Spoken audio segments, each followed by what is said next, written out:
Hello friends जय जगन्नाथ आम आलोचना करुँचा साहित्यर इतिहास डॉक्टर सुरेंद्र कुमार महाराणा ठीक अच्छे। तो प्रथम प्रसंगर आम प्रथम चैप्टर आलोचना करते जोटा कि ओडार इतिवृत्ति आलोचना करते लंग हो जाता क्लास क्षमा करेंगे से। तो ये मुझे लंग क्लास करी बहुत सर्ट्रे आपंप देवी कम समय भितर आम आलोचना करूँ संपूर्ण जेहेतु आम बही टी आलोचना कौन मैंने सारांश आलोचना करूना कि बही टी आलोचना करूँ कि तुमको गोटे ओवरभ्यू मिल जाऊे। तापर आम देखा कौन ना ओडिया भाषार इतिवृत्ति ठीक अच्छे। आज आमर विषय रोडिया भाषार इतिवृत्ति अर्थात ओडिया भाषा केबेठू आरंभ होला एवं यार आधुनिकता पर्यंत किभଳି भाव क्यों स्तर देकी गति करिछि से सबको आज यही पर्यायर आम आलोचना करवा ठीक अच्छे फ्रेंड्स। तो डेरी नक आसतु सीधा सड़क भाव में आम जा ठीक अच्छे। ओडिया साहित्यर इतिहास को आम संपूर्ण भाव में आलोचना करवा। जो मैंने प्रथम क्लास जदि किसी त्रुटि थाए तो आपण मैंने मत कहे और से त्रुटि को मुझे सुधार चेष्टा करी ठीक अच्छे। धन्यवाद फ्रेंड्स आसतु सीधा सड़क विषय वस्तु को जीवा।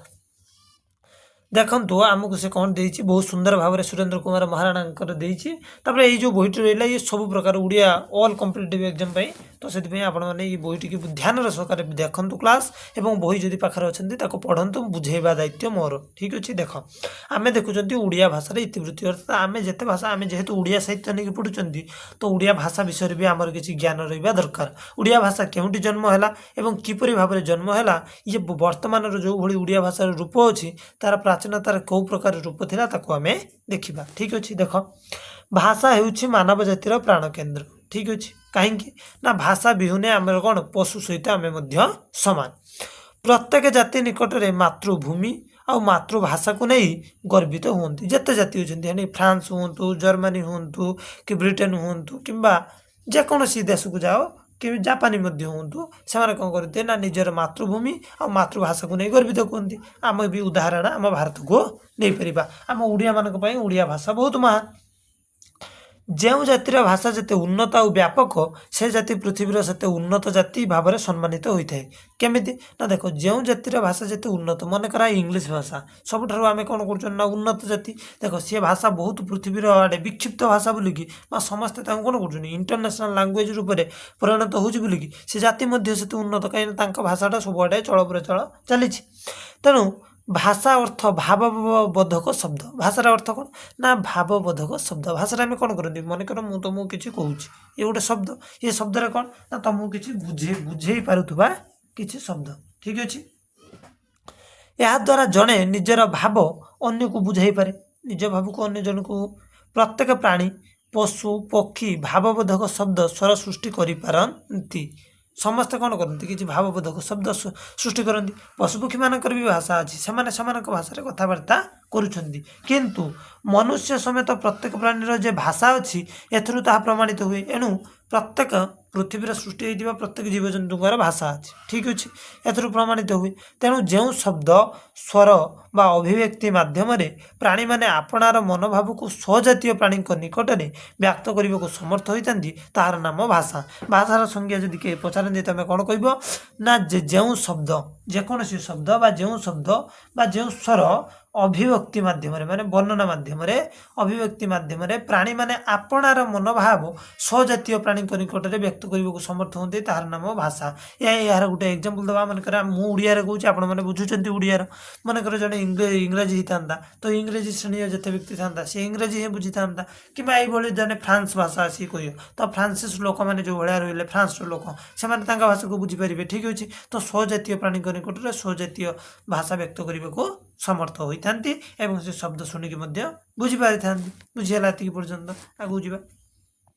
देख मनुष्य एक सामाजिक प्राणी मनुष्य हूँ कौन ना मनुष्य एक सामाजिक प्राणी समाज मध्य रही परस्पर मध्य आमको भावर आदान प्रदान करने माने संपर्क आम पाखे रहा दरकार।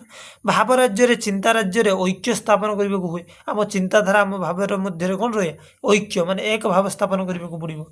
भाषा हूँ सकल ऐक्य संपादन मूल भित्ति। तेणु आमर जी संपर्क गढ़ी उठी क्या द्वारा भाषा भी होने जदि आम भाषा न था आम संपर्क भी एत गढ़ी हूँ ना ठीक अच्छे। एणु आदिम मानव मध्य सामाजिक प्रवृत्ति जाग्रत करिबारे भाषार भूमिका थिला अत्यंत गुरुत्वपूर्ण।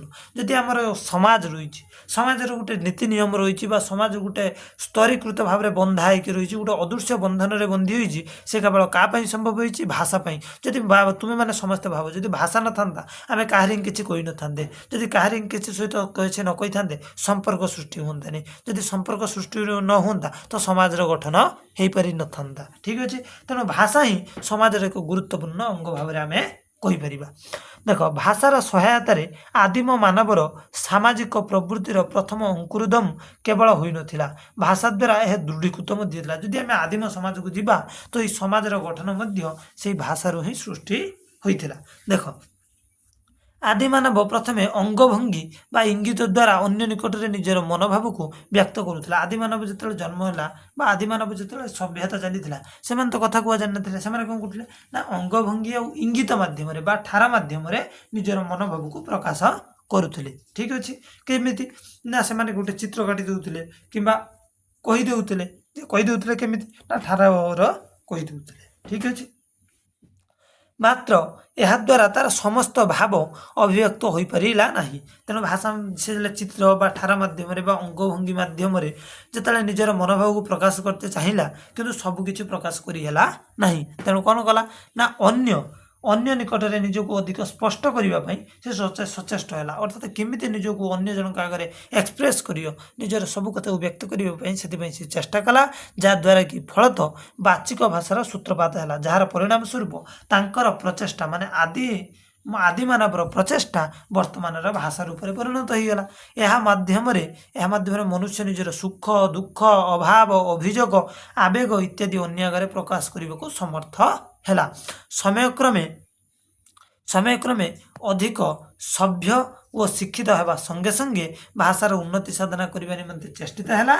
आज आम पृथ्वीर जो सब भाषा कौन करती आज आम पृथ्वीर जो सब भाषा को देखा पाऊ से सब बहु काल धरी बहु परिवर्तन माध्यम वर्तमान संस्कारित रूप धारण करेणु आम ए कौन बुझिले बा सारांश आम कौन बुझिले जे आदि मानवर सभ्यता थिला कौन ना भाषा नथिला। आदि मानवर सभ्यता थिला स्थिरीकृत हेले तांका कतरा भाषा नथिला। स्थिरीकृत कौन ना सेमाने केवल कौन करथिले ना सीमित जीवन जीउथिले जेमिति कि जंगल रे रहउथिले कंचा मांस खाउथिले एवं तांकर कौन थिला ना तांकर आवश्यक बहुत कम थिला एवं तांका जीवन को से सीमित मध्यम रे रखुले एवं जी आवश्यकता से रोते। किंतु देख मनीषर भाव हूँ समुद्रर गभीरता ठारू आकाशर विराटता ठारू बड़ तेणु कौन हम ना तेणु से कौन कले ना धीरे धीरे संपर्क को दृढ़ करने तथा कौन कर निज निज मध्य भावर आदान प्रदान करने से कौन कले भाषार सृष्टि कले। प्रथम से कौन करते ना अंगभंगी देखते इंगित द्वारा निजर मनोभाव को प्रकाश करुले किंतु समय गढ़ी चलला एवं समय गढ़ी चलला द्वारा कौन है मनुष्यर मस्तिष्क बा आदि मानवर मस्तिष्क धीरे धीरे विकसित है एवं से कौन कले ना चेष्टा कले आम केमी आम भाव को संपूर्ण रूपे प्रकाश करूँ जार फलस्वरूप जन्म नेला किए ना भाषा किए जन्म नेला ना भाषा एवं आम आधुनिक समय आदि मानव समय सृष्टि होता भाषा धीरे धीरे परिवर्तित होई आम वर्तमान जो भाषा को देखुं ता हजार हजार वर्षर परिवर्तित रूप आम वर्तमान जो उड़िया भाषा को देखुं प्रथम अवस्था एभली नथिला कि आरंभ अवस्था एभली नथिला किंतु हजार हजार वर्षर परिवर्तन फल यह कौन है धीरे धीरे धीरे धीरे धीरे धीरे कौन है किसी परिवर्तन आसला आसिक आम वर्तमान यही समय पहुँची आम जो उड़िया भाषा को देखुं ता स्थिति यही थिला।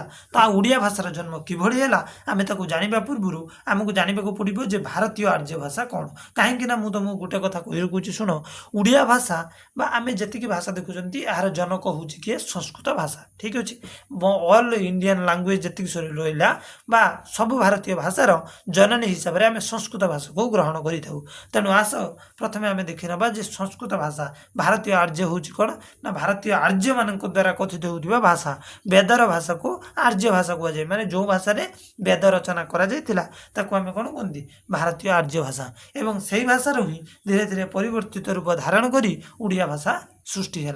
आसंतु किभली रूपे धारण कला आमे देखि नबा भारतीय आर्य भाषा कोन आमे देखिबा। देख ओडिया भाषा आर्य गोष्ठीर एक भाषा अर्थात ये आर्य गोष्ठीर गोटे भाषा हूँ कौन ओडिया भाषा। ଆର୍ଯ୍ୟମାନଙ୍କର ଆଦି ବାସସ୍ଥାନ ଏପର୍ଯ୍ୟନ୍ତ ନିର୍ଦ୍ଦିଷ୍ଟ ଭାବରେ ନିର୍ଣ୍ଣୟ ହୋଇନାହିଁ। ଅର୍ଥାତ୍ ଆର୍ଯ୍ୟମାନେ ପ୍ରଥମେ କେଉଁଠି ରହୁଥିଲେ ସେ ବିଷୟରେ ଏପର୍ଯ୍ୟନ୍ତ କୌଣସି ତାଙ୍କ ସ୍ଥାନ ନିରୂପଣ ହେଇନାହିଁ। କିନ୍ତୁ କେତେକଙ୍କ ମତରେ ଏମାନଙ୍କର ଆଦି ବାସସ୍ଥାନ ଥିଲା ଜର୍ମାନ। କେତେକ କୁହନ୍ତି ଆର୍ଯ୍ୟମାନେ କେଉଁଠି ଥିଲେ ଜର୍ମାନୀରୁ ଆସିଥିଲେ। ଅନ୍ୟ କେତେକଙ୍କ ମତରେ ଏମାନେ ଦକ୍ଷିଣ ରୁଷ ଦେଶ, ଅନ୍ୟ କେତେକ ଆଲୋଚକ କୁହନ୍ତି ଏମାନେ ଦକ୍ଷିଣ ରୁଷ ଦେଶ, ଲିଥୁଆନିଆ ଇତ୍ୟାଦି ସ୍ଥାନରେ ବାସ କରୁଥିଲେ। ପୁନଶ୍ଚ ଭିନ୍ନ ଭିନ୍ନ ମତରେ ଏମାନେ କାସ୍ପିଆନ ସାଗର କୂଳରେ ପ୍ରଥମେ ବାସ କରୁଥିବାର ଆଲୋଚନା ମଧ୍ୟ କରନ୍ତି ବା ସୂଚନା ମଧ୍ୟ ଦିଅନ୍ତି। ମାତ୍ର ଭାରତ ଏମାନଙ୍କର ଆଦି ବାସଭୂମି ଥିଲା ଏବଂ ସମୟକ୍ରମେ ସେମାନେ ସେଠାରୁ ପୃଥିବୀର ବିଭିନ୍ନ ଅଞ୍ଚଳକୁ ଯାଇ ବସତି ସ୍ଥାପନ କରିଥିଲେ ବୋଲି ବିଭିନ୍ନ କ'ଣ କରନ୍ତି ନା ବା ଭିନ୍ନ ଭିନ୍ନ ମତବାଦୀ ବିଦ୍ୱାନଗଣ ମତ ପ୍ରକାଶ କରନ୍ତି। ଦେଖ କେତେକ କୁହନ୍ତି ଆର୍ଯ୍ୟମାନେ ପ୍ରକୃତରେ ତାଙ୍କର ନିର୍ଦ୍ଦିଷ୍ଟ ବାସସ୍ଥାନ କେଉଁଠି ଥିଲା, ଆମେ ସେହି କଥା ଉପରେ ପର୍ଯ୍ୟାଲୋଚନା ହେଲା। ଯେତେବେଳେ ହେଲା କିଛି ଆଲୋଚକ କ'ଣ କହିଲେ ନା କିଛି କହିଲେ କ'ଣ ଏମାନେ ଦକ୍ଷିଣ ରୁଷ ଦେଶରେ ଲିଥୁଆନିଆ ଇତ୍ୟାଦି ସ୍ଥାନରେ ବାସ କରୁଥିଲେ, କିଛି କହିଲେ ଜର୍ମାନୀର ଏବଂ କେତେକ କହିଲେ କ'ଣ କାସ୍ପିଆନ ସାଗର କୂଳରେ ବାସ କରୁଥିଲେ। କିନ୍ତୁ ଆହୁରି କେତେକ ମଧ୍ୟ ବିଦ୍ୱାନ ଥିଲେ ଯେଉଁମାନେ କହିଲେ ନା ଆର୍ଯ୍ୟମାନଙ୍କର ମୂଳ ବାସଭୂମି ହେଉଛି ଭାରତ ବା ଇଣ୍ଡିଆ। ଏଇ ଭାରତରୁ ସେମାନେ କ'ଣ କରୁଥିଲେ ଯାଇ ପୃଥିବୀର ବିଭିନ୍ନ ଅଞ୍ଚଳକୁ ଯାଇ ବସତି ସ୍ଥାପନ କରିକି ରହୁଥିଲେ। ତେଣୁ ଯାହା ବି ହେଉ ଆର୍ଯ୍ୟମାନଙ୍କର ବସତି ସ୍ଥାପନ ଏପର୍ଯ୍ୟନ୍ତ ନିର୍ଦ୍ଦିଷ୍ଟ ହୋଇପାରି ନାହିଁ। କିନ୍ତୁ ବେଦର ବର୍ଣ୍ଣନା ଅନୁସାରେ ସେମାନେ ସପ୍ତସିନ୍ଧୁ ଅଞ୍ଚଳ, ଯାହାକୁ ପଞ୍ଜାବ ପଞ୍ଚନଦୀର ଦେଶ ବୁଦ୍ଧି କୁହାଯାଏ, ସେ ପଞ୍ଜାବରେ ସେମାନେ ବାସ କରୁଥିବାର ସୂଚନା ମଧ୍ୟ ମିଳିଥାଏ। ତେବେ ଯାହା ବି ହେଉ ଆମେ ଆଲୋଚନା କରିକି ଧୀରେ ଧୀରେ ଗୋଟିଏ ପରେ ଗୋଟିଏ ତଥ୍ୟକୁ ଉନ୍ମୋଚନ କରିବା। ତେବେ ବହୁ ବିଦ୍ୱାନଙ୍କ ମତରେ ଆର୍ଯ୍ୟମାନେ ଭାରତକୁ ଆସିଥିଲେ ଏବଂ ଆସିବା ପଥରେ ସେମାନଙ୍କ ମଧ୍ୟରୁ ଏକ ଦଳ ପାରସ୍ୟ ଦେଶରେ ଅଟକି ଯାଇଥିଲେ। ଯେତେବେଳେ ସେମାନେ କେତେକ କୁହନ୍ତି କ'ଣ ନା ସେମାନେ ମଧ୍ୟ ଏସିଆରୁ ଭାରତକୁ ଯେତେବେଳେ ଆସୁଥିଲେ ବା ସେଣ୍ଟ୍ରାଲ ଏସିଆରୁ ଯେତେବେଳେ ଭାରତକୁ ଆସୁଥିଲେ ଗୋଟେ ଦଳ କ'ଣ କରେ ନା ପାରସ୍ୟ ଦେଶରେ ରହିଯାଇଥିଲେ ଏବଂ ସେଠାରେ ବସତି ସ୍ଥାପନ କରିଥିଲେ।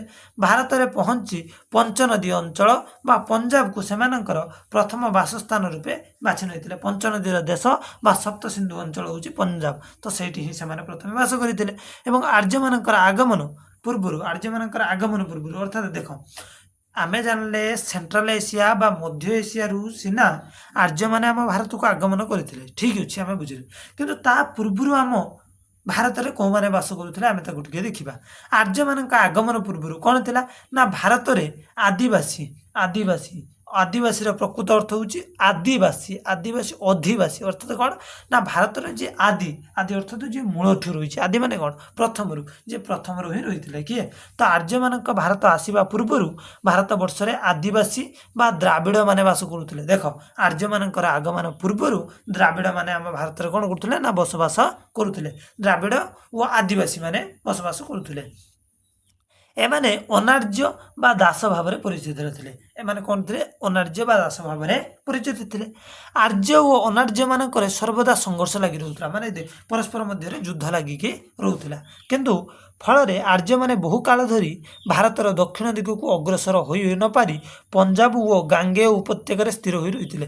ବହୁତ ଦିନ ଯେତେବେଳେ ସଂଘର୍ଷ ଲାଗି ରହିଲା ସେମାନେ କ'ଣ କଲେ ନା ଏଥିରେ ତିକ୍ତତା ହେଇଗଲେ ଏବଂ ସେମାନେ ଆଉ ଦକ୍ଷିଣ ଭାରତକୁ ଅଗ୍ରସର ନ ହୋଇ ପଞ୍ଜାବ ଓ ଗାଙ୍ଗେୟ ଉପତ୍ୟକାରେ ବାସ କଲେ। କେଉଁଠି ପଞ୍ଚନଦୀର ଦେଶ। ଧୀରେ ଧୀରେ କ'ଣ ହେଲା ନା ଅନାର୍ଯ୍ୟମାନେ କ୍ରମେ ଭାରତର ଦକ୍ଷିଣାଞ୍ଚଳକୁ ଯାଇ ସେଠାରେ କ'ଣ କଲେ କ୍ରମେ ଭାରତର ଦକ୍ଷିଣାଞ୍ଚଳକୁ ଯାଇ ସେଠାରେ ସେମାନଙ୍କର ସଭ୍ୟତା ସଂସ୍କୃତି ସୁଦୃଢ଼ କରିବାକୁ ଲାଗିଲେ। ତେଣୁ ଆର୍ଯ୍ୟମାନେ କଥାବାର୍ତ୍ତା କରୁଥିବା ଭାଷାକୁ ବୈଦିକ ଭାଷା ନାମରେ ନାମିତ କରାଯାଏ ଏବଂ ସେହି ଭାଷାର ପ୍ରକୃତ ନାମ ଥିଲା ବୈଦିକ। କି ଅନ୍ୟ କିଛି ଥିଲା ତାହା ଜାଣିବା ଆଦୌ ସମ୍ଭବପର ନୁହେଁ। ପ୍ରକୃତରେ ଆମେ ତାଙ୍କର ଭାଷାକୁ ଆମେ କ'ଣ କହିଲେ ବୈଦିକ ଆର୍ଯ୍ୟ, କିନ୍ତୁ ପ୍ରକୃତରେ ତାଙ୍କ ଭାଷା କ'ଣ ଥିଲା ଏପର୍ଯ୍ୟନ୍ତ ଆମେ ଜାଣିପାରି ନାହାନ୍ତି। ଏହିପରି ନାମକରଣ କରିବାର ଉଦ୍ଦେଶ୍ୟ ହେଉଛି ଏହି ଭାଷାର ବେଦ ରଚିତ ହୋଇଥିଲା। ତାଙ୍କର ଯେଉଁ ସଂସ୍କୃତ, ଦେଖ ସଂସ୍କୃତର ଦୁଇଟା ରୂପ, ଯେଉଁଟା ବେଦ ଯେଉଁ ଭାଷାର ଯେଉଁ ସଂସ୍କୃତର ରଚନା ହେଉଛି ସେ ଟିକେ କ୍ଳିଷ୍ଟ, ବହୁତ ଟିକେ କଷ୍ଟ ଲାଗିବ। କିନ୍ତୁ ଆମେ ବର୍ତ୍ତମାନ ଯେଉଁ ସଂସ୍କୃତ ହେଉଛନ୍ତି ସେଟା କ୍ଳିଷ୍ଟ ନୁହେଁ, ସେଟା ସହଜ। କିନ୍ତୁ ପ୍ରକୃତରେ ବେଦ ଯେଉଁ ଭାଷା, ଜଣେ ବେଦ ପଢ଼ୁ ବୁଝିପାରିବନି, କିନ୍ତୁ ଗୋଟେ ସଂସ୍କୃତର ଗଳ୍ପ ପଢ଼ୁ ସେ ବୁଝି ନେବ। କାହିଁକି ନା ବୈଦିକ ଭାଷା ଟିକେ ଅତ୍ୟଧିକ କ୍ଳିଷ୍ଟ ମଧ୍ୟ ଥିଲା। ତେଣୁ ଏଟାକୁ ବୈଦିକ ଭାଷା କି ଭାଷା କୁହାଯାଏ ତାର କିଛି ସୂଚନା ଏପର୍ଯ୍ୟନ୍ତ ଆମେ ପାଇପାରିବା ନାହିଁ। ଦେଖ ବେଦ କ'ଣ ହେଲା, ତ ଆମେ ଏଥିରୁ ଜାଣିଲେ କ'ଣ ନା ଯେତେବେଳେ ଆର୍ଯ୍ୟମାନେ ଭାରତକୁ ଆସିଲେ पंजाब रे बसवास कले सेठारे से कारण कौन कले ना निजर सभ्यता संस्कृति परंपरा गठन कले एवं सेमाने आर्य माने कौन रचना कले वेदर रचना कले केतटा वेद हिंदू धर्मर केत गोटी वेद 4 गोटी वेद कौन कौन ऋक साम यजु अथर्व ये 4 गोटी वेद रचना हला आमे पढुचंती जे आर्य माने भारत को आसिले एवं आसिकी सेमाने पंचनदी बा पंजाब रे बसति स्थापन कले एवं सेमानकर आसीबा पूर्वरु एठारे भारत वर्ष रे किए ना अनार्य गण बा आदिवासी संप्रदाय बा द्राविड़ माने बसवास करुथिले आर्य अनार्यक मध्य सदा सर्वदा संघर्ष लागि रहिला परवर्ती अवस्था रे माने द्राविड़ संस्कृति धीरे धीरे दक्षिण भारत को गला आर्य संस्कृति कौन कला ना उत्तर भारत काश्मीर साइड बा पंजाब साइड सेपट साइड रो कौन कला ना हमर विस्तार हला आर्य संस्कृति धीरे धीरे कौन हला ना आर्य और अनार्य संस्कृति रो मिलन हबो ताको भी आमे देखिया किंतु जा भी हो आमे देखिले कौन जतबे आर्य माने आसी बसवास कले से कौन कले ना वेदर रचना मध्य कले ठीक अछि तो वेद रचना को माने कले आर्य माने कले तो कौ भाषा वैदिक भाषा प्रकृत से भाषा कौन थिला तार ना कौन वैदिक थिला कि अलग किसी थिला मैं पर्यंत जानी ना जहाँ भी हो आम देखा कौन हो परवर्ती अवस्था देख वेद मनुष्य द्वारा रचित नुहे यह अपौरुषीय कौन सी पुरुष द्वारा यह रचित हो एक अपौरुषीय कहुए कहीं ना वेदर स्रष्टा स्वयं ब्रह्मा मुखर निश्चित बोली पारंपरिक हिंदू मत प्रचलित ब्रह्मा होती वेदर स्रष्टा बोलिकी आम जानती तेणु प्रकार भेदरे वेद चतुर्विध है ऋक यदु साम अथर्व वेद 4 भाग विभक्त होइछि मंत्रद्रष्टा ऋषिगण यही 4 वेद रचना करथिले प्राय ख्रीष्टपूर्व 1500 रु ख्रीष्टपूर्व 1000 मध्य बा ख्रीष्टपूर्व 1400 सुधा 4 वेद रचित आकार संकलित होइसिला देख प्रथमे कौन होता ना वेदर रचित को आम 1500 शताब्दी कह ख्रीष्टपूर्व 1500 रु आरंभ किंतु वेद तार पूर्व शुणी शुणिकी सब मन रखुले किंतु प्रथम थर पर लिखित है के 1500 ख्रीष्टाब्द ठीक अच्छे वेद हूँ उपनिषद यह ब्रह्मा द्वारा सृष्टि बोलिकी आमर कौन बहुत अनेक शास्त्र अष्टादश पुराण उपनिषद रचित होती तेणु जहाँ भी हो आम देखिले कौन ना वेदर रचना काल 1500 रु 1000 मध्य एवं ख्रीष्टपूर्व 1400 सुधा 4 वेद संपूर्ण रचित हो सारी बोली कौन करता संकलित हो सारी बोली आधुनिक विद्वानगण गवेषणा बल प्रकाश करती वेदर लिपिबद्ध रूपर नाम है संहिता वेद को जो लिखनी रूप में लिखा जा जो बुई में संकलित तार नाम देले कौन संहिता माने संकलित रूप को संहिता कहले ऋग्वेद संहिता माने संकलित रूप यही धर बोईटी एक आम शुणुले एक जन आणिकी लिखिला डॉक्टर सुरेंद्र कुमार महाराणा पूरा लिखिदे एक आम कौन कह गोटे संकलित अंश अर्थात ये कौन लेखा सरी गोटे ग्रंथर प्रकाश हो गला ऋग्वेद को कौन कला ऋग्वेद संहिता यजुर्वेद संहिता सामवेद संहिता अथर्ववेद संहिता ग्रंथ आकार संकलित होगा पूर्व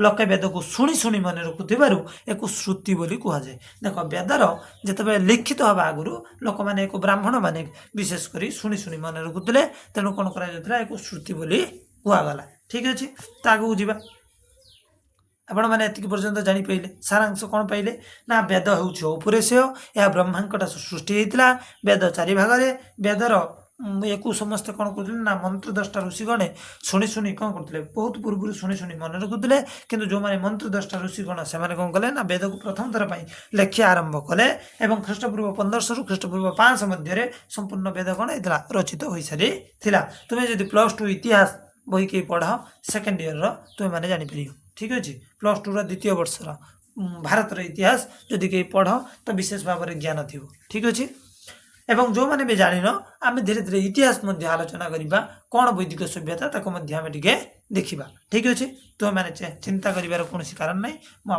मुझे सबकि बुझेदेवी कि समय अत्य देख गोटे गोटे बही की आम गोटे गोटे विषय को पूरा सारीदे ठीक अच्छे 10-20 मिनट तो अवश्य लगे तो मैंने धैर्य धरिकी शुणु जदि भल न लगे ता भी कहीदेव कि ना देख वैदिक साहित्य को आम संहिता ब्राह्मण आरण्यक उपनिषद भेदरे चतुर्वेद देख वेद को आम 4 भाग विभक्त करती वेदर संकलित अंश को कौन संहिता तापर कौन ब्राह्मण आरण्यक उपनिषद ये भाव में चल उपनिषद कौन थाए ना देख उपनिषद कौन ना वेद को अत्यंत सरल भाव में गुरु कौन करती ना गल्प मध्यम शिशु को जो उपनिषद जो गल्प सब कहती विभिन्न उपदेशात्मक गल्प कहती उपनिषद कहुए ठीक अच्छे वेदर सारांश उपनिषद को कहुए आरण्यकर कौन ना अरण्यकर विभिन्न औषधीय कथा आम जापर ब्राह्मणर विभिन्न मंत्र ସବୁ ଏଇ ଯେଉଁ ଚାରୋଟି ଅଂଶକୁ ବେଦର ଚାରି ଭାଗରେ ବିଭକ୍ତ କରାଯାଇଛି।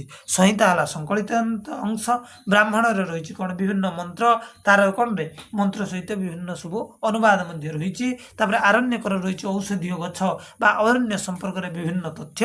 ଉପନିଷଦରେ ରହିଛି କ'ଣ ନା ସେ ଗୁରୁକୁଳରେ କ'ଣ କରୁଥିଲେ ନା ଆଗରୁ ଗୁରୁକୁଳ ସଭ୍ୟତା ଚାଲିଥିଲା।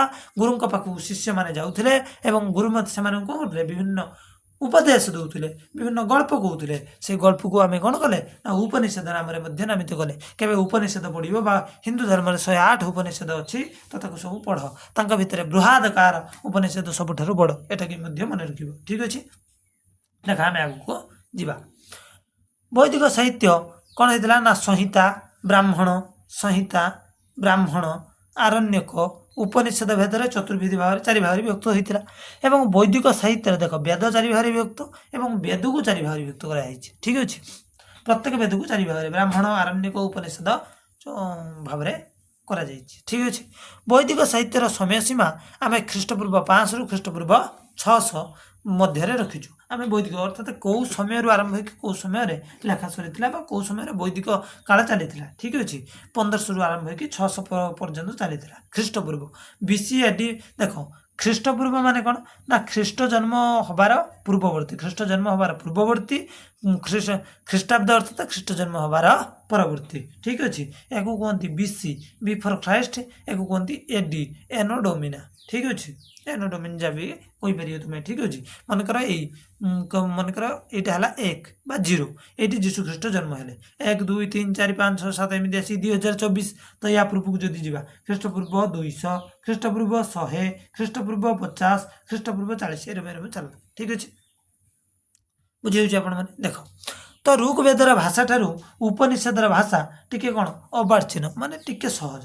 ଏପରି ହେବାର କାରଣ ହେଉଛି ବଂଶବୃଦ୍ଧି ଘଟିବାରୁ ଆର୍ଯ୍ୟମାନେ ବିଭିନ୍ନ ଦଳରେ ବିଭକ୍ତ ହୋଇ ଭାରତର ବିଭିନ୍ନ ସ୍ଥାନକୁ ଗଲେ ଏବଂ ବସତି ସ୍ଥାପନ କଲେ। ଦେଖ, ବେଦର ଯେଉଁ ଭାଷା ରହିଛି ପୁରା ସମାନ, କିନ୍ତୁ ଟିକେ ଉପନିଷଦର ଭାଷା ଟିକେ ମାନେ ବାରି ହେଇ ପଡ଼ିବ, ମାନେ ଟିକେ ସମ୍ପୂର୍ଣ୍ଣ ଅଲଗା ନାହିଁ, କିଛି ଅଲଗା ଲାଗିବ। ଏହାଦ୍ୱାରା ସେମାନଙ୍କର ଭାଷାର କ୍ରମଶଃ କାଳଗତ ସ୍ଥାନଗତ ପରିବର୍ତ୍ତନ ଘଟିଥିଲା। ଯେହେତୁ ଦେଖ ଆର୍ଯ୍ୟମାନେ ଗୋଟିଏ ଜାଗା ରହିନଥିଲେ ନା, ବିଭିନ୍ନ ସ୍ଥାନରେ ଥିଲେ, ତେଣୁ ତାଙ୍କ ଭାଷାରେ ଟିକେ ସାମ୍ୟ ଦେଖାଯାଏ। କାଳକ୍ରମେ ଆର୍ଯ୍ୟମାନେ ଭାରତର ଆର୍ଯ୍ୟତର ଜାତିର ଲୋକମାନଙ୍କର ଭାଷା ଉଚ୍ଚାରଣ ସଂସ୍ରବରେ ଆସିବା ଫଳରେ ବୈଦିକ ଆର୍ଯ୍ୟ ଭାଷାରେ କାଳଗତ ସ୍ଥାନଗତ ପରିବର୍ତ୍ତନ ଦେଖାଦେଲା। ଦେଖ, ଆର୍ଯ୍ୟ ସଭ୍ୟତା ଯେଉଁ ଚାଲିଥିଲା ଧୀରେ ଧୀରେ କ'ଣ କଲା ନା ଦ୍ରାବିଡ଼ ସଭ୍ୟତା ହେଉ କିମ୍ବା ଆଦିବାସୀ ସଭ୍ୟତା ସହିତ ମିଳିଲା ଏବଂ ଆର୍ଯ୍ୟ ଅନାର୍ଯ୍ୟଙ୍କ ମଧ୍ୟରେ କ'ଣ ହେଲା ସଂସ୍କୃତିର ଆଦାନ ପ୍ରଦାନ ଚାଲିଲା, ଭାଷାଗତ ଭାବଗତ ଆଦାନ ପ୍ରଦାନ ଚାଲିଲା କାରଣ ଆର୍ଯ୍ୟ ଦ୍ରାବିଡ଼ମାନଙ୍କ ମଧ୍ୟରେ, ଯାହାର ଫଳାଫଳ ସ୍ୱରୂପ ଆର୍ଯ୍ୟ ଆଉ ଅନାର୍ଯ୍ୟମାନଙ୍କ ଭାଷାରେ କାଳଗତ ସ୍ଥାନଗତ ପରିବର୍ତ୍ତନ ଦେଖାଦେଲା।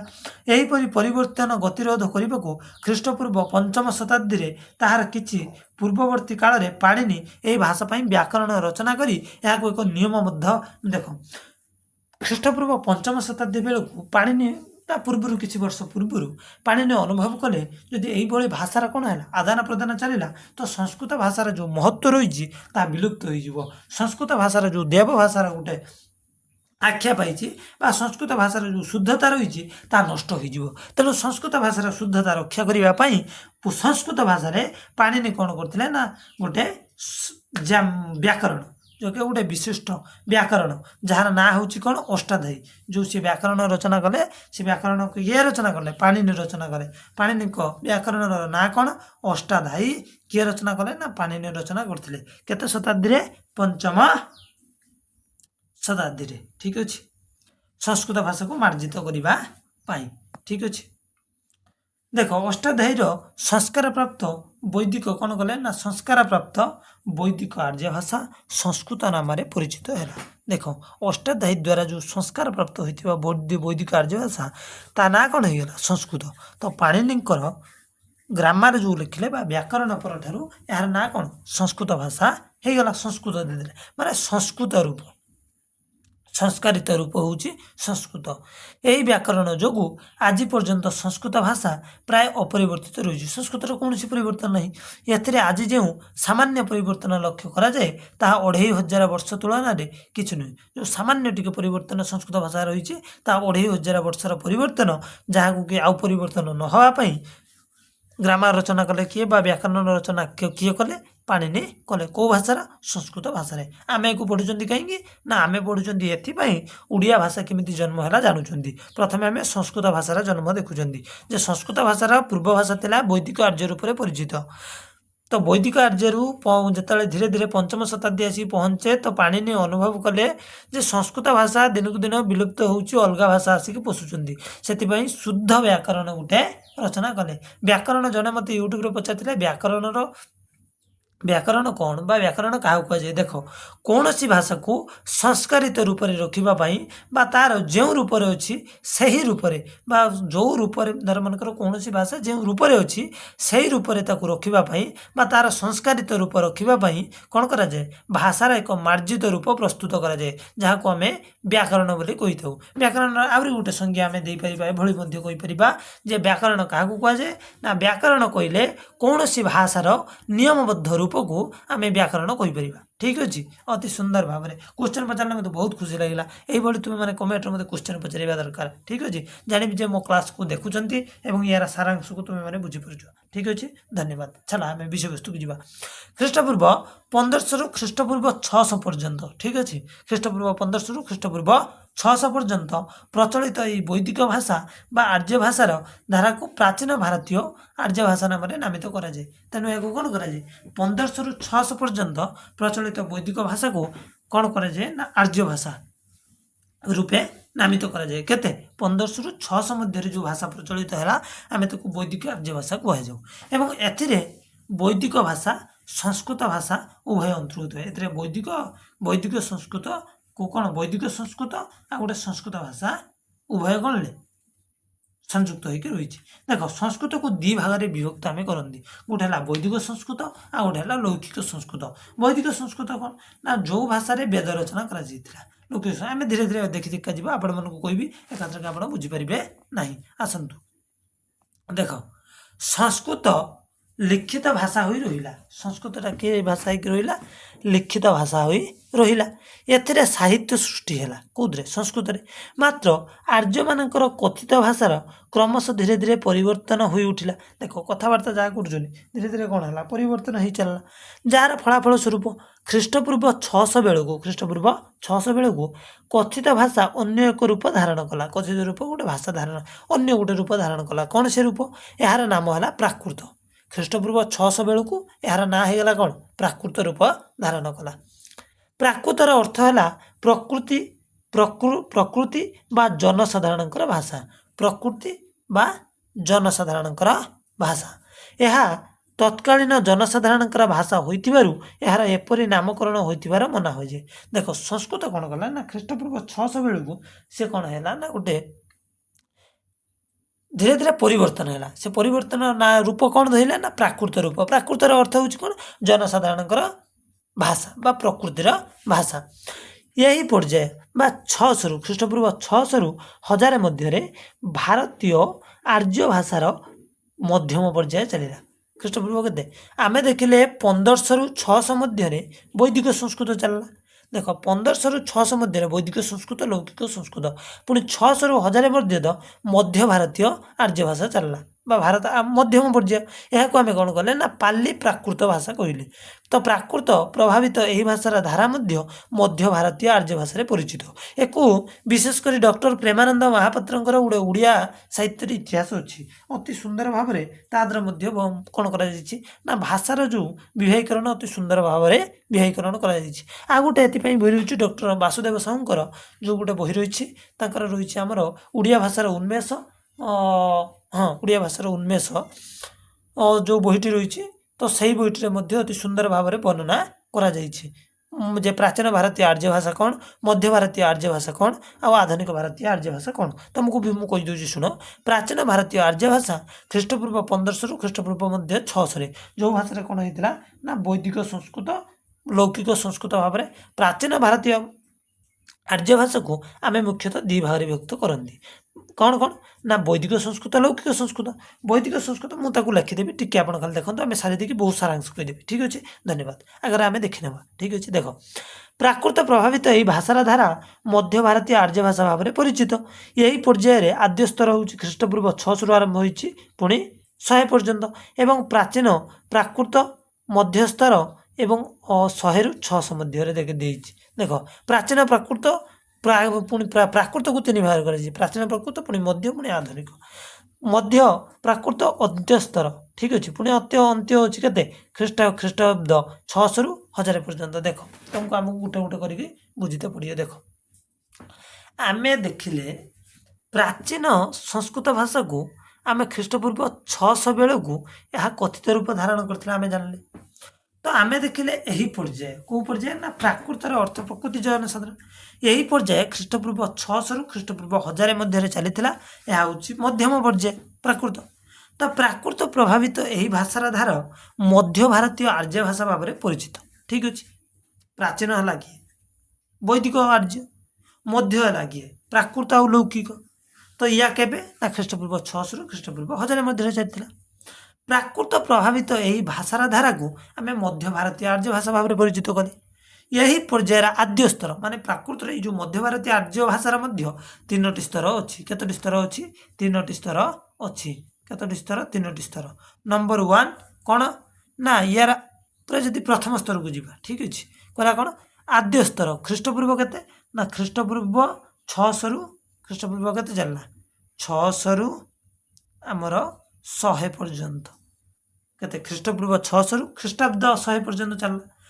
ପୁଣି ପ୍ରାଚୀନ ପ୍ରାକୃତ ବା ମଧ୍ୟ ସ୍ତର ଆଇଲା କେତେ? 100ରୁ କେତେ? ସିଏ ଯଦି 100ରୁ ରହିଲା, ଇଏ 100ରୁ କେତେ? 600 ପର୍ଯ୍ୟନ୍ତ, ଠିକ୍ ଅଛି। ମଧ୍ୟ ପ୍ରାକୃତ ବା ଅନ୍ତ୍ୟସ୍ତର। ପୁଣି ଅନ୍ତ୍ୟ ପ୍ରାକୃତ କେତେ ହେଲା? 600ରୁ 1000। କେତେ? 600ରୁ 1000 ପର୍ଯ୍ୟନ୍ତ ଇଏ ଚାଲିଲା, ଠିକ୍ ଅଛି। ହଁ, ପ୍ରାକୃତ ଭାବରେ କଥିତ ହେଲା। ତ ପ୍ରାଚୀନ ପ୍ରାକୃତ ଅନ୍ୟ ନାମ ପାଲି ବୋଲି କେତେକ ବିଦ୍ୱାନ ମତବ୍ୟକ୍ତ କରନ୍ତି।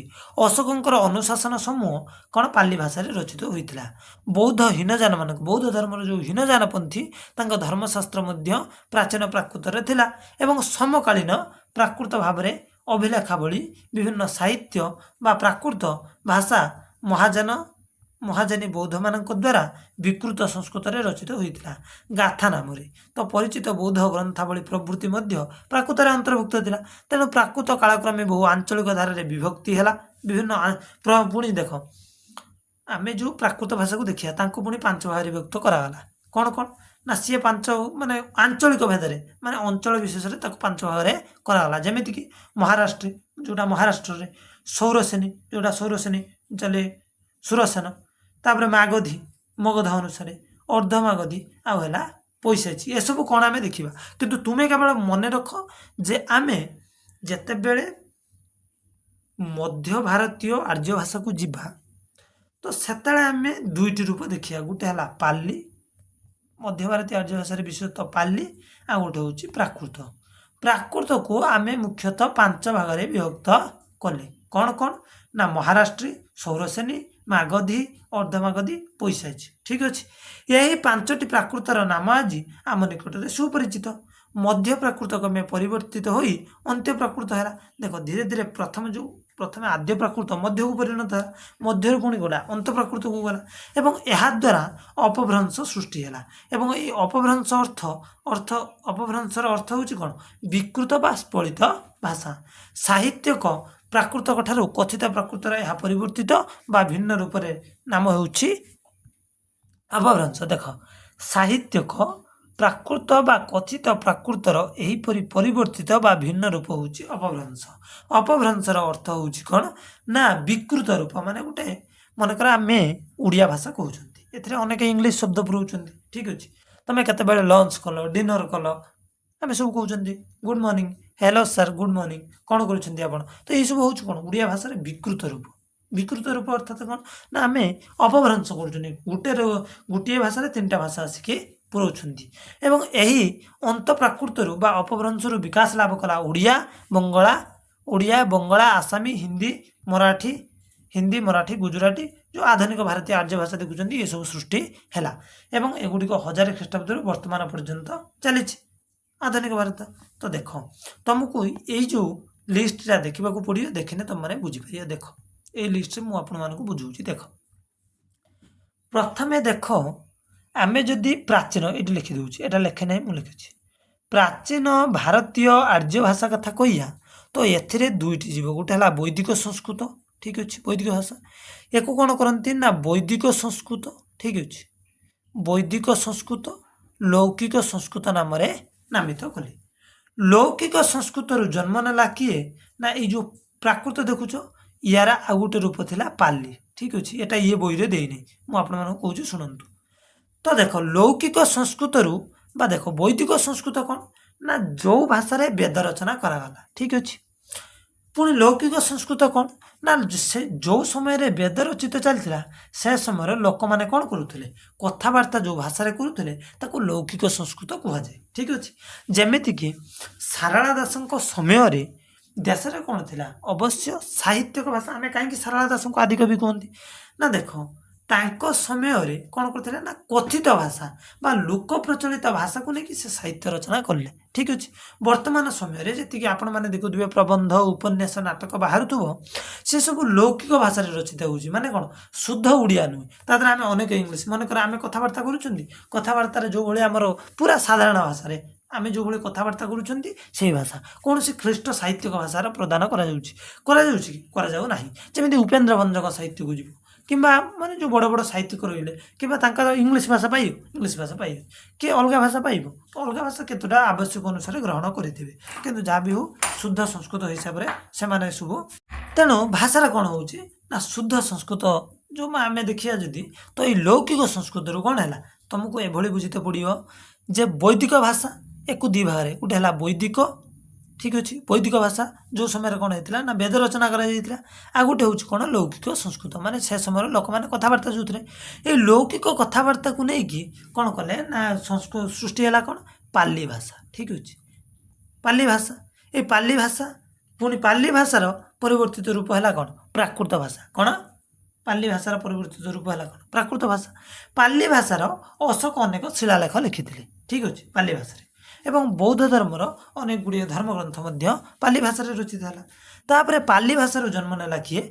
ना प्राकृत भाषा कौन है ना अंचल भेदे माने जो अंचल जो भाई कथबार्ता चलला महाराष्ट्र अंचल जो भाया कथबार्ता महाराष्ट्र प्राकृत सौरसेनी प्राकृत मागधी प्राकृत अर्धमागधी प्राकृत पैशाची प्राकृत माने अंचल भेदे जदि मनकर से समय पंजाब था तो पंजाबी प्राकृत होता माने पंजाबी जदि प्राकृत भाषा तो थाईपे तो देख तो महाराष्ट्र प्राकृत सौरसेनी प्राकृत ये पांच भारी विभक्त कराला प्राकृत माने अंचल भेदे कौ भेदे अंचल अनुसार ठीक अच्छे पुणी या सब आम छाड़देवा पुणी ये जो मागधी भाषा को आम मुख्यतः पांच भाग विभक्त कर भाग पांच भाग या धर देनी कौन कौन ना पूर्व मागधी पश्चिम मागधी उत्तर मागधी दक्षिण मागधी मध्य मागधी ठीक अच्छे पूर्व पश्चिम उत्तर दक्षिण आउ मध्य मागधी एक ये बही देनी मुझे आपण मानक बुझे दूसरी शुणु ये बही ये कौन ना पूर्व मागधी अपभ्रंश देख पूर्व मागधी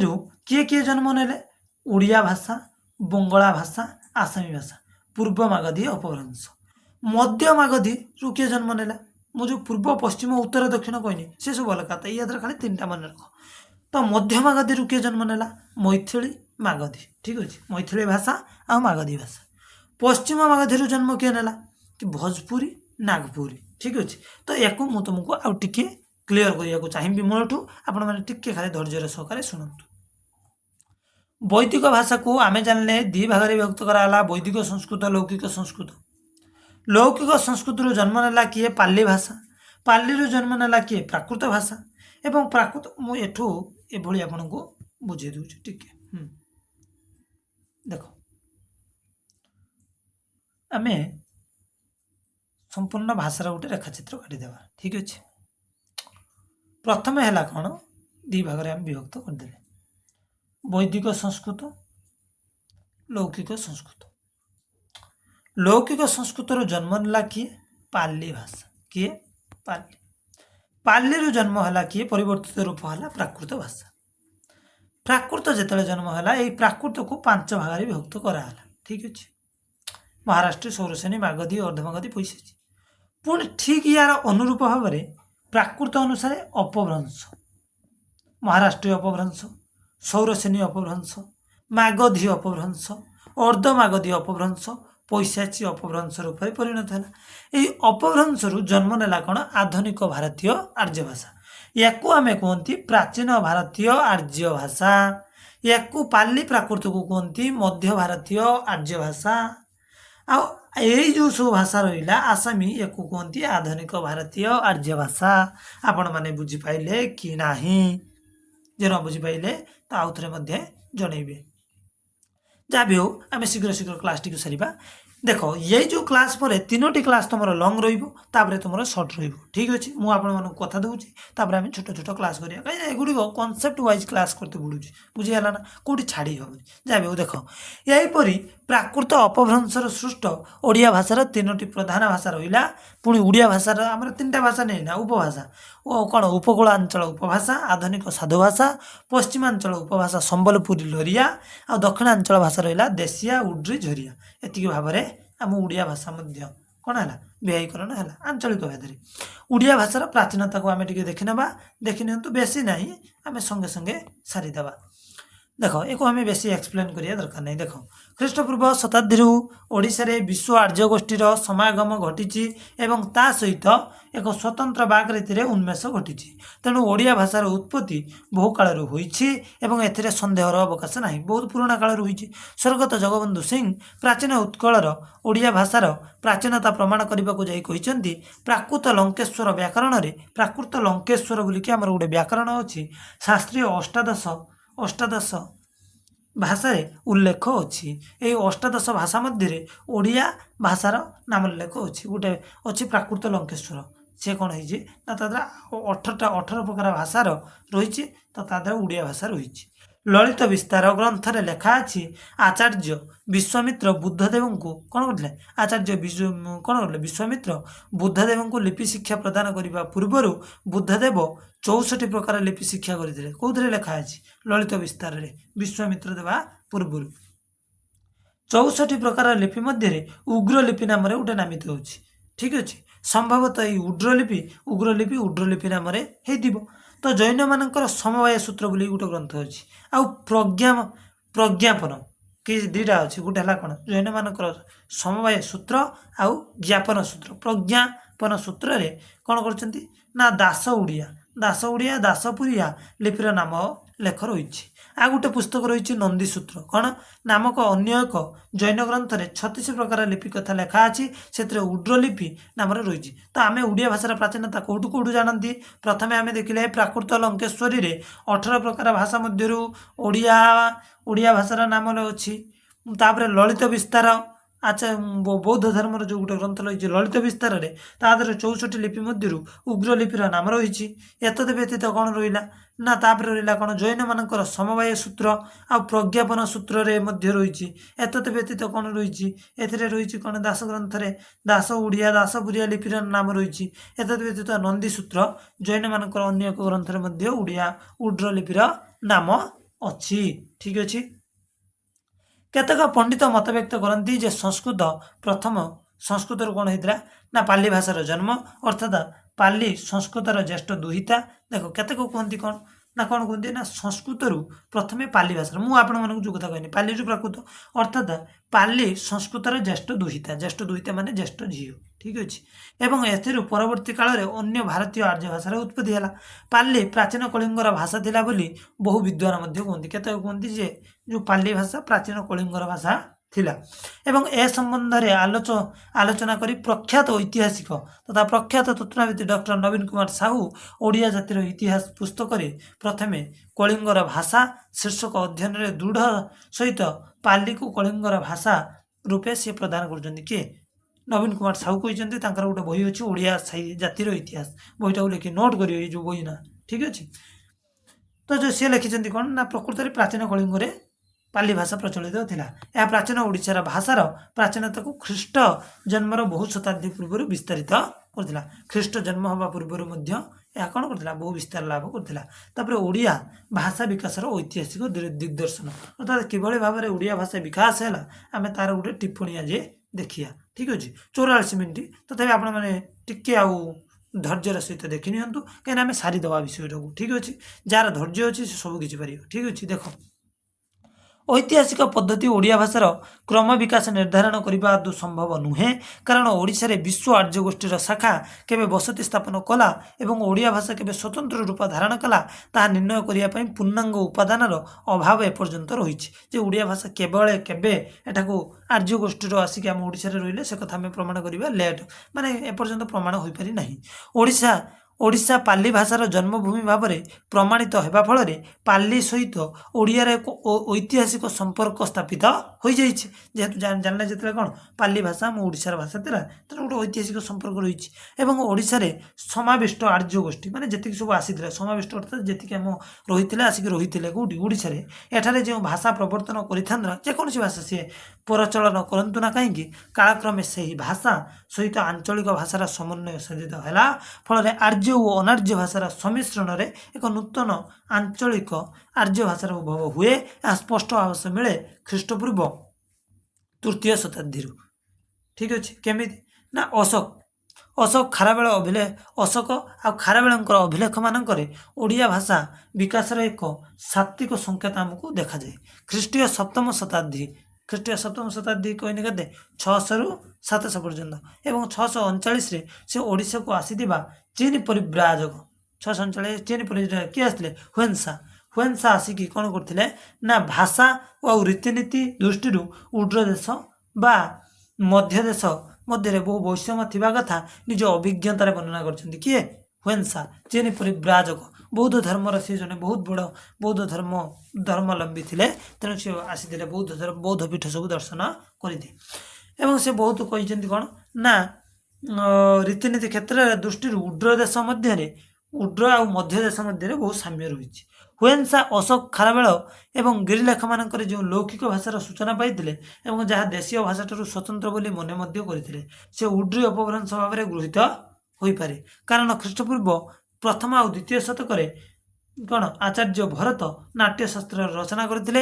उड्र विभाषार उल्लेख गोटे श्लोक होची आपण माने जानिथिबे जो सकरा भारी चांडाल द्राविड़ उड्र जाहिन भने चरण सप्तकीर्ति जो गोटे श्लोक रही आपण माने ताको देखिथिबे तो से ताद्र मध्य से कौन करछन्ती ना उड्र विभाषा संपर्क रे सूचना देइछन्ती। एतद व्यतीत नाट्यशास्त्र रे निर्दिष्ट करि देइछन्ती जे कौन ना उड्र शबर जाति रंगमंच रे उड्र विभाषा व्यवहार करते से कहते कौन ना जो रंगमंच को जाति किए शबर जाति से उड्र विभाषार कौन करते आलोचना करते 1300 अध्याय से कौन कर बहुत सुंदर भाव में आलोचना तो नाट्यशास्त्र भरत मुनि कौन कहते ना उड्र विभाषार व्यवहार हुए आर्य अनार्य भाषार समन्वय सृष्टि हेले ही जो भाषार अनार्य भाषार प्रधान संरक्षित हो रहा ता आर्य संस्कृति मान द्वारा विभाषा नाम कथित होता तेणु तत्कालीन ओडिया भाषा उड्र विभाषा नाम होता जोटा कि माने किए जोटा आर्यतर जाति माने जो भाषा व्यवहार करते आम विभाषा नाम नामित करुले। ठीक अच्छे एथर स्पष्ट हुए जे ख्रीष्टपूर्व प्रथम द्वितीय शताब्दी बेलू उड्र भाषार सृष्टि होता अंततः सप्तम शताब्दी बेलू यही भाषा एक स्वतंत्र रूप से ओडिशा प्रचलित है किंतु ठीक प्रथम शताब्दी प्रथम द्वितीय उड्र भाषा नाम परिचित थिला किंतु सप्तम शताब्दी बेलू यह गोटे निर्दिष्ट रूप धारण कला एवं हुएन्सा विवरणी में वर्णना करिसेंती। देख यही उड्र विभाषा हजार हजार वर्षर विवर्तन धारा आधुनिक ओडिया भाषा परिणत है हजार हजार वर्षर परिवर्तित होगी आधुनिक आम जो आधुनिक ओडिया भाषा देखुं जोटा को पढ़ुं मु तुम जो आगे पढ़ुची ये हजार हजार वर्षर परिणाम परिवर्तन फलस्वरूप यार क्रम विकास धारा ख्रीष्टीय प्रथम शताब्दी 1200 शताब्दी मध्य उत्कीर्ण अभिलेख गुड़िक उपलब्धि हुए यार जो विकास क्रम केबे ना प्रथम शताब्दी केते प्रथम शताब्दी ठार आरंभ करिकी आमे उपलब्धि करिपरिबा। एगुड़िक मध्य मंचपुरी गुंफार निम्न महल महाराज के कुदेपेश्वर अभिलेख कुमार बड़ुखड़ा अभिलेख प्रथम शताब्दी एवं महाराज गणभद्र भद्रक स्थित भद्रकाली मंदिर मिलुवा शिलालेख तृतीय शताब्दी कौन होना यही भाषार सूचना सब मिली सीताबिंजी ପ୍ରାପ୍ତ ଏକ କ୍ଷୁଦ୍ର ଅଭିଲେଖ ମିଳିଛି 4ର୍ଥ ଶତାବ୍ଦୀରୁ। ସୀତାବିଞ୍ଜି ରାବଣ ଛାୟା ଗୁମ୍ଫାର ଅଭିଲେଖ 5ମ ଶତାବ୍ଦୀ। ଶଳଦେଭବ ବଂଶୀୟ ଦ୍ୱିତୀୟ ଧର୍ମରାଜଙ୍କ ବିନୀତ ତାମ୍ରଶାସନର ଦାନାଂଶ। ବ୍ରହ୍ମହସ୍ତ ଦେବଙ୍କ ପାରଳାଖେମୁଣ୍ଡିର ତାମ୍ରଶାସନ 7ମ ଶତାବ୍ଦୀ। ଗଣ୍ଡିବେଡ଼ା ବୌଦ୍ଧ ମୂର୍ତ୍ତି ଅଭିଲେଖ 10ମ ଏକାଦଶ ଶତାବ୍ଦୀ। ଉର୍ଜାମ ଶିଳାଲେଖ ଏକାଦଶ ଶତାବ୍ଦୀ ପ୍ରଧାନତଃ ଆମେ ଦେଖିବାକୁ ମିଳନ୍ତି। ଏତଦ୍ ବ୍ୟତୀତ 7ମ 8ମ ଶତାବ୍ଦୀରୁ 1100-1200 ଶତାବ୍ଦୀ ପର୍ଯ୍ୟନ୍ତ ଯେଉଁ ଆମେ ଦେଖିବା ତ ସେଥିରେ କ'ଣ ମଧ୍ୟରେ ଜୀବିତ ଓଡ଼ିଆ ସିଦ୍ଧ ସାଧକଙ୍କ ଦ୍ୱାରା ଯେଉଁ ଚର୍ଯ୍ୟା ଗୀତିକା ଆମେ ଦେଖିତେ ପାଇବା ସେଗୁଡ଼ିକ ମଧ୍ୟ ଆମେ ଦେଖିତେ ପାଇବା। ଭାଷା ବିଭାଗର ସର୍ବପ୍ରଧାନ ସାହିତ୍ୟିକ ଶୈଳୀରେ ସନ୍ଧାନ ମିଳେ। ପ୍ରତ୍ନ ଓଡ଼ିଆ ଭାଷାର ଅନ୍ତିମ ସ୍ୱରୂପ ପରିଦୃଷ୍ଟ ହୁଏ ପରବର୍ତ୍ତୀ କାଳରେ ରଚିତ ଶିଶୁବେଦରେ। ଗୋରେଖ ଗୀତା, ଅମରକୋଷ ଗୀତା ଇତ୍ୟାଦି ପ୍ରାଚୀନ ନାଥ ସାହିତ୍ୟର ଏକ ଏକ ସ୍ୱୟଂ ସମ୍ପୂର୍ଣ୍ଣ ରୂପ। ପ୍ରାଚୀନ ଓଡ଼ିଆ ଭାଷା ଉପରେ ଦ୍ରାବିଡ଼ ଭାଷାର ମଧ୍ୟ ପ୍ରଭାବ ପଡ଼ିଛି ଏବଂ ଏଥିରେ ଓଡ଼ିଶାକୁ ଆର୍ଯ୍ୟ ଗୋଷ୍ଠୀର ସମାଗମ ହେବା ପୂର୍ବରୁ ଅଷ୍ଟିକ ଦ୍ରାବିଡ଼ ଗୋଷ୍ଠୀର ଅଧିବାସୀ ଏଠାରେ ବାସ କରୁଥିଲେ। କିଏ ଆମେ ଦେଖିଲେ ଓଡ଼ିଶାକୁ ଯେତେବେଳେ ଆର୍ଯ୍ୟ ଗୋଷ୍ଠୀ ଆସିବା ପୂର୍ବରୁ ଓଡ଼ିଶାରେ କିଏ ଅଷ୍ଟିକ ଆଉ ଦ୍ରାବିଡ଼ ମାନେ ବାସ କରୁଥିଲେ। ଆର୍ଯ୍ୟମାନେ ଆର୍ଯ୍ୟତର ଭାଷାରେ ସମନ୍ୱୟ ଆସିଲା ଏବଂ ଭାଷାର ଉନ୍ମେଷ ବିକାଶ ସାଧିତ ହେଲା ଏବଂ ତେଣୁ ଓଡ଼ିଆ ଭାଷାର ଦ୍ରାବିଡ଼ ଭାଷାର ପ୍ରଭାବ ଲକ୍ଷିତ ହେଲା। ତାମିଲ, ତେଲୁଗୁ, କନ୍ନଡ଼, ମାଲାୟାଲମ ଭାଷା 4ଗୋଟି ଭାଷାରେ ଦ୍ରାବିଡ଼ ଭାଷା କ'ଣ ହେଲା ପରିବର୍ତ୍ତିତ ହେଲା। ଦ୍ରାବିଡ଼ ଭାଷା କ'ଣ ତାମିଲ, ତେଲୁଗୁ, କନ୍ନଡ଼, ମାଲାୟାଲମ 4ଗୋଟି ଦ୍ରାବିଡ଼ ଗୋଷ୍ଠୀ ଆମେ ଦେଖନ୍ତି ତ ଅନ୍ତର୍ଭୁକ୍ତ। ତେଣୁ ଓଡ଼ିଶାର ଉତ୍ତର ଭାରତ, ଦକ୍ଷିଣ ଭାରତ, ଦକ୍ଷିଣ ଭାରତର ମଧ୍ୟବର୍ତ୍ତୀ ଅଞ୍ଚଳ ଏବଂ ପୂର୍ବାଞ୍ଚଳୀୟ ରାଜ୍ୟ ଅଟେ। ଓଡ଼ିଶା ହେଉଛି କ'ଣ ଉତ୍ତର ଭାରତ ଆଉ ଦକ୍ଷିଣ ଭାରତର କ'ଣ ଗୋଟେ ପୂର୍ବାଞ୍ଚଳୀୟ ରାଜ୍ୟ ଅଟେ। ପୁନଶ୍ଚ ଖ୍ରୀଷ୍ଟପୂର୍ବ 10ମ ଶତାବ୍ଦୀରେ ପଞ୍ଚଦଶ ଶତାବ୍ଦୀ ପର୍ଯ୍ୟନ୍ତ ଓଡ଼ିଶାର ଇତିହାସ ପ୍ରସିଦ୍ଧ ଗଙ୍ଗବଂଶୀୟ ରାଜାମାନେ ରାଜତ୍ୱ ମଧ୍ୟ କରୁଥିଲେ। ପୁଣି ଅଛି କ'ଣ ଇତିହାସ ପ୍ରସିଦ୍ଧ ଗଙ୍ଗବଂଶୀୟ ରାଜାମାନେ ମଧ୍ୟ ଏଠାରେ ରାଜତ୍ୱ କରୁଥିଲେ। ଏମାନେ ମୂଳତଃ ଥିଲେ ଦ୍ରାବିଡ଼। ତେଣୁ ଆଧୁନିକ ଓଡ଼ିଆ ଭାଷା ଭଣ୍ଡାରରେ ବହୁ ଦ୍ରାବିଡ଼ ଗୋଷ୍ଠୀର ଶବ୍ଦର କ'ଣ ଅନୁପ୍ରବେଶ ଘଟିଛି। ମାତ୍ର ଦ୍ରାବିଡ଼ ଶାସକମାନେ ଓଡ଼ିଆ ଭାଷାକୁ ଅନାଦର କରିନାହାନ୍ତି, ବରଂ ଓଡ଼ିଆ ଭାଷାକୁ ସେମାନେ ସମ୍ମାନ ଦେଖାଇ ସେମାନଙ୍କ ରାଜତ୍ୱ କାଳରେ ବହୁ ଶିଳାଲେଖ, ତାମ୍ରଶାସନ, ଦାନପତ୍ର କ'ଣ କରୁଛନ୍ତି ଓଡ଼ିଆରେ ଲିପିବଦ୍ଧ କରାଇଛନ୍ତି। ଠିକ୍ ଅଛି। ଓଡ଼ିଶାର ରାଜନୈତିକ ଯଦି ଆମେ ଦେଖିବା କ'ଣ ନା ଓଡ଼ିଶାର ରାଜନୈତିକ ଇତିହାସରେ ସୂର୍ଯ୍ୟବଂଶର ଅଭ୍ୟୁଦୟ ହେଲା ଖ୍ରୀଷ୍ଟାବ୍ଦ ପଞ୍ଚଦଶ ଶତାବ୍ଦୀ। କେଉଁଥିରେ ସୂର୍ଯ୍ୟବଂଶ ଯେଉଁ ସମୟରେ ସାରଳା ଦାସ ମହାଭାରତ ରଚନା କରିଥିଲେ। ଏହି ସମୟରେ ଓଡ଼ିଆ ଭାଷାର ଶ୍ରୀବୃଦ୍ଧି ଅର୍ଥାତ୍ ଲକ୍ଷ୍ମୀ ବୃଦ୍ଧି ହୋଇଥିଲା। ଆଗଙ୍ଗା ଗୋଦାବରୀ ପର୍ଯ୍ୟନ୍ତ ବିସ୍ତୃତ ଏହି ବିଶାଳ ସାମ୍ରାଜ୍ୟର ଶିକ୍ଷା, ସଂସ୍କୃତି, ସାହିତ୍ୟ, ଶାସନ କ୍ଷେତ୍ରରେ ଓଡ଼ିଆ ଭାଷାକୁ ଅଗ୍ରାଧିକାର ଦିଆଗଲା। ଓଡ଼ିଆ ଭାଷା ବିଜୟ ବୈଜୟନ୍ତୀ ଉଡ଼ାଇ ପ୍ରଗତି ପଥରେ ଆଗେଇ ଚାଲିଲା। ସାରଳା ଦାସଙ୍କ ମହାଭାରତ ହେଉଛି ସେହି ପ୍ରଗତି ପ୍ରଥମର ମାଇଲ ଖୁଣ୍ଟ। ତାପରେ ଷୋଡ଼ଶ ଶତାବ୍ଦୀରେ ପଞ୍ଚସଖା ଗୋଷ୍ଠୀର ଓଡ଼ିଆ ଭାଷାକୁ ଅଧିକ ମାର୍ଜିତ କଲା ଏବଂ ପଞ୍ଚସଖା ମଣ୍ଡଳୀର ଜଗନ୍ନାଥ ଦାସଙ୍କର ଭାଗବତ ଓଡ଼ିଆ ଭାଷାକୁ ସର୍ବମାନ୍ୟ ଓଡ଼ିଆ ଭାଷାର ଷ୍ଟାଣ୍ଡାର୍ଡ ଲାଙ୍ଗୁଏଜର ରୂପ ମଧ୍ୟ ପ୍ରଦାନ କରିଥିଲା। ତ ଓଡ଼ିଶାର ପଡ଼ୋଶୀ ରାଜ୍ୟମାନଙ୍କର ମୁସଲମାନ ଶାସନ ଚାଲୁଥିଲେ ହିଁ ଓଡ଼ିଶାରେ ପ୍ରତାପଶାଳୀ ଗଙ୍ଗବଂଶ ସୂର୍ଯ୍ୟବଂଶ ଶାସକମାନଙ୍କ ସମୟରେ ମୁସଲମାନ ମାନେ ଓଡ଼ିଶା ଅଧିକାର କରିପାରି ନଥିଲେ। ଏମାନେ ଦୀର୍ଘକାଳ ଚେଷ୍ଟା କରି ଶେଷରେ 1568 ଖ୍ରୀଷ୍ଟାବ୍ଦରେ ମୁସଲମାନ ମାନେ ଓଡ଼ିଶା ଅଧିକାର କଲେ। ସେହି କାଳରୁ ଓଡ଼ିଆ ଧାରାରେ ଫାର୍ସି, ଆରବୀ, ଜାବନିକ ଭାଷାର ସ୍ରୋତରେ ସଂଯୋଗ ଘଟିଲା। ରାଷ୍ଟ୍ରଭାଷା ଭାବରେ ଫାର୍ସିର ପ୍ରଚଳନ ହେବା ଦ୍ୱାରା ଷୋଡ଼ଶ ଶତାବ୍ଦୀରେ ଓଡ଼ିଆ ଉପରେ ଏହାର ପ୍ରଭାବ ପ୍ରତିପାଦିତ ହେଲା। ଓଡ଼ିଆ ଶବ୍ଦ ଭଣ୍ଡାରରେ ବିଶୁଦ୍ଧ ଓ ବିକୃତ ଭାଷାର ବହୁ ଫାର୍ସି, ଆରବୀ ଶବ୍ଦ ମଧ୍ୟ ଅନୁପ୍ରବେଶ କଲା। ଏଥିରେ କିଛି ନାହିଁ, କେବଳ ମୁଁ ପଢ଼ି ଦେଉଛି ସାରାଂଶ ଜାଣିନିଅ। ପରବର୍ତ୍ତୀ ଋତୁଯୁଗକୁ ଯିବା। ଋତୁଯୁଗର କ'ଣ ହେଲା ନା ଋତୁଯୁଗର ସାହିତ୍ୟର କ'ଣ ଅଳଙ୍କାର ସଂସ୍କୃତିକରଣ ବା ସଂସ୍କୃତକରଣ ଦ୍ୱାରା ଓଡ଼ିଆ ଭାଷାକୁ ଏକ ଅଭିଜାତ୍ୟ ରୂପ ପ୍ରଦାନ କଲେ ମଧ୍ୟଯୁଗୀୟ ଓଡ଼ିଆ ସାହିତ୍ୟ। ଊନବିଂଶ ଶତାବ୍ଦୀ ବା ଆଧୁନିକ ଯୁଗ 1803ରେ ଆରମ୍ଭ ହେଲା। ଇଂରେଜମାନେ କ'ଣ କଲେ ଆମ ଉପରେ କ'ଣ କଲେ ଅଧିକାର କଲେ। ଫଳରେ ପୂର୍ବୋକ୍ତ ଫାର୍ସିର ସ୍ଥାନ ଅଧିକାର କଲା ଇଂରେଜମାନେ ଓଡ଼ିଶାକୁ ଅଧିକାର କଲେ, ଭାରତକୁ ନୁହେଁ, ଭାରତକୁ ବହୁ ପୂର୍ବରୁ। ଆନ୍ତର୍ଜାତିକ ସ୍ତରରେ ଖ୍ୟାତି ଲାଭ କରିଥିବା ଏହି ଭାଷା ଦ୍ୱାରା ପ୍ରଭାବିତ ହୋଇ ଓଡ଼ିଆ ଭାଷାର ବାକ୍ୟ ବିନ୍ୟାସ ରୀତି, ପଦ୍ୟ ବିନ୍ୟାସ ବିଧିର ମଧ୍ୟ ପରିବର୍ତ୍ତନ ହେଲା।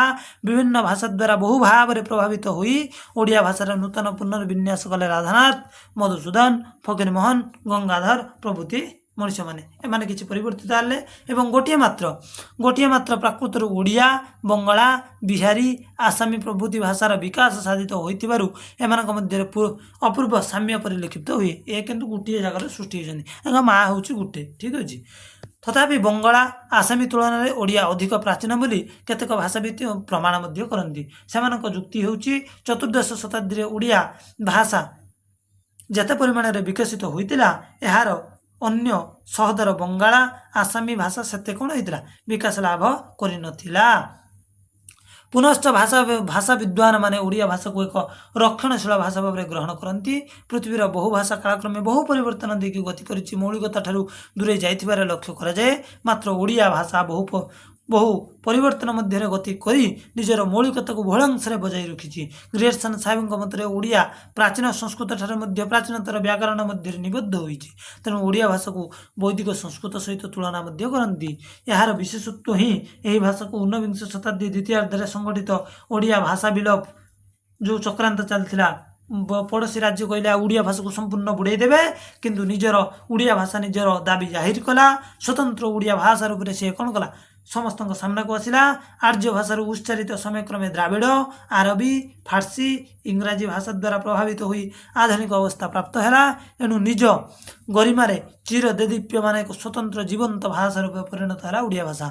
आज आपंकर रहा सारांश बुझे कौन ओडिया भाषा किभली जन्म नेला एवं समयक्रमे केमती परिवर्तन होकर आधुनिक भारतीय आर्य भाषा पहुंची। यार परवर्ती आम आलोचना करवा कौन ओडिया लिपिर इतिवृत्ति। आपने बोरिंग एत हो सारे कहीं बहुत समय 54 मिनिट है मुझे चलती। आपने निजे चिंता करूँ गोटे मिनिट मत रेस्ट ना एक्साम कही चलती किसी रेस्ट ना। तो आपण मानकर भी किसी दायित्व रहिबो कि आपण माने देखंतु बुझ न पाइले मत कहंतु। तो जहाँ असुविधा हो मुझे बुझेदेवी। ठीक अच्छे बहुत बहुत धन्यवाद। आपण माने क्लास टी देखंतु मु आउरी मध्य अनेक बही आनिबी गल्प उपन्यास सबकिछि या द्वारा आलोचना हेबो। केवल आपण माने मत सहयोग करिवे जदि तो ओडिया साहित्यर टाकू मु गोटे भाषा भंडार रूपे ये चैनल टी मु सजेबी, किंतु आपण मानकर जदि सहयोग रहिला। ठीक अच्छे बहुत बहुत धन्यवाद बहुत बहुत।